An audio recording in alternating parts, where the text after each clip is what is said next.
কড়াইশুটির সিজন ছাড়াও কিন্তু আমাদের কড়াইশুটির কচুরি মাঝে মধ্যে খেতে ইচ্ছে করে, তাই আজকে আমরা বানিয়ে ফেলবো কড়াইশুটির কচুরি। একদম পুরে ঠাসা, কিন্তু পুর বেরাবে না।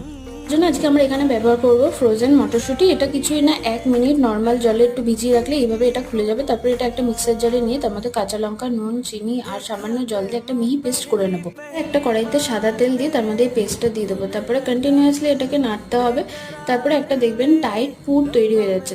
আমরা ময়দাটা মেখে নেবো। তার জন্য ময়দার মধ্যে নুন, চিনি, সাদা তেল আর উষ্ণ গরম জল দিয়ে ময়দাটা মেখে নিয়ে একটা ডো তৈরি করে নেবো। তারপরে লেচি কেটে ঠিক মাঝখানটা এইভাবে হাত ঘুরিয়ে ঘুরিয়ে ফাঁক করে নেবো। তারপরে ওর মধ্যে দিয়ে দেবো কড়াইশুঁটির পুরটা দিয়ে আলতো হাতে মুখটা বন্ধ করে নিয়ে তেল দিয়ে আলতো হাতে কিন্তু বেলতে হবে, নাহলে কিন্তু স্টাফিংটা বেরিয়ে যাবে। ঠিক আমি যেভাবে দেখালাম সেভাবে। তারপরে সাদা তেল গরম করে তার মধ্যে আমি এক একে কড়াইশুঁটি কচুরিগুলো ভেজে নেবো। ঠিক দেখেছেন যেইভাবে আমি দেখাচ্ছি সেইভাবেই। ব্যাস তৈরি হয়ে গেল আমাদের কড়াইশুঁটি কচুরি। Thank you.